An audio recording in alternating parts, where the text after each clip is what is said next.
दहशत की रात। दहशत की रात हॉरर स्टोरी। यह एक ऐसी डरावनी कहानी है जिसमें एक व्यक्ति देर रात में अपने काम से लौट रहा होता है, जहां रास्ते में उसका सामना एक भेड़िए जैसे दिखने वाले प्रेत से हो जाता है। यह बात तब की है जब मैं एक कंपनी में काम करता था। मैं जिस कंपनी में काम करता था वो कंपनी मेरे गांव से बाहर थी। मुझे घर से कंपनी तक जाने में लगभग आधे घंटे का समय लगता था। मेरी कंपनी से घर तक के बीच एक जंगल पड़ता था। मेरे पास एक मोटरसाइकिल थी जिससे मैं रोज आया जाया करता था। कंपनी में मेरा काम शाम 6 बजे तक खत्म हो जाता था। जिस रास्ते से मैं रोज जाता था उस रास्ते पर सड़क का काम चल रहा था। ऐसे ही एक दिन की बात है जब मेरे कंपनी मैनेजर ने कहा कि आज कुछ वर्कर्स कम पड़ जाने के कारण तुम्हें ओवरटाइम करना पड़ेगा। उसने कहा कि तुम्हें इससे कोई समस्या तो नहीं है, मैं तुम्हें ओवरटाइम के एक्स्ट्रा पैसे भी दूंगा। मुझे इससे कोई समस्या नहीं थी क्योंकि मुझे ओवरटाइम करने के पैसे मिल रहे थे, तो मुझे क्या समस्या हो सकती था। उस दिन पूर्णिमा की रात थी और कहा जाता है कि ऐसे समय में ऊपरी शक्तियां अधिक ताकतवर हो जाती है। लोगों का मानना तो यह भी है कि ऐसे समय में देर रात तक बाहर रहना सही नहीं होता है, क्योंकि यह समय भूतों, प्रेतों और पिशाचों का समय होता है। कई पश्चिमी संस्कृति में इस समय को मानव भेड़िया, वेयरवुल्व्स का अपने इंसानी रूप से जानवर में बदलने का समय माना जाता है। मेरा काम रात 10 बजे खत्म हुआ। मैंने अपनी मोटरसाइकिल स्टार्ट की और मैं अपने घर की तरफ निकल गया। उस समय मेरी बाइक की स्पीड कम थी, क्योंकि जिस सड़क से चलते हुए मुझे रास्ते में एक आदमी खड़ा हुआ दिखाई दिया। वो सड़क के किनारे एक पेड़ के पास खड़ा था। मैंने सोचा लगता है कि यह गांव वाला है जो गांव जा रहा होगा और शायद थक गया होगा, इसलिए वहां आराम कर रहा होगा। चलो इसको लिफ्ट दी जाए और मुझे भी गांव में पहुंचने तक सफर का साथी मिल जाएगा।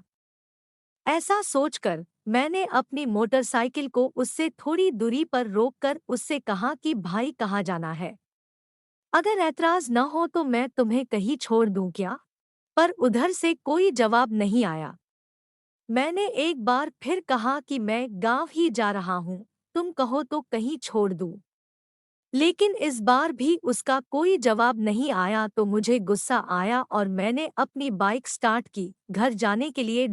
जैसे ही मैंने अपनी बाइक स्टार्ट की वैसे ही वो आदमी मेरी तरफ आने लगा। मैंने सोचा कि अब इसकी अक्ल ठिकाने आई है।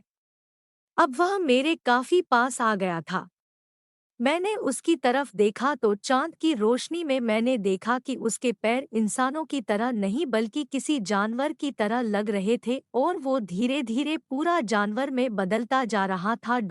यह सब देखकर मैंने अपनी बाइक फुल रफ्तार में भगाई। मुझे कुछ समझ में नहीं आया कि वो सब क्या है। मैंने उसे देखा तो नहीं, पर मैं महसूस कर पा रहा था कि वो मेरा पीछा कर रहा है। सड़क खराब थी तो मेरी बाइक का संतुलन बिगड़ गया और मैं नीचे गिर गया। पर मैं तेजी से उठा और अपने घर की तरफ भागने लगा। मैं जोर जोर से हनुमान जी का नाम लेने लगा और हनुमान चालीसा का पाठ करने लगा। मैं जितना तेजी से हो सके उतना तेजी से भागा। मैंने पीछे पलट कर भी नहीं देखा। थोड़ी देर बाद मैं अपने घर पहुंच गया। मैंने दरवाजे को जोर जोर से पीटा। मेरे भाई ने दरवाजा खोला। मैंने तुरंत दरवाजा बंद किया और जाकर कुर्सी पर बैठ गया।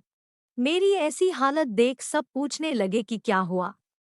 मैंने पूरी बात बता दी कि मेरे साथ क्या हुआ था। सबको मेरी बात पर विश्वास था, क्योंकि जैसी मेरी उस समय हालत थी सबको विश्वास करना ही पड़ा। मैं डर के मारे रात भर सो भी नहीं सका।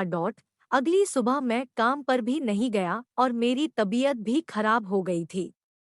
एक हफ्ते तक मैं पलंग पर ही पड़ा रहा था। मेरे पापा इन सब चीजों में यानी कि ऊपरी ताकतों में जानकारी रखने वाले एक आदमी को घर ले आए।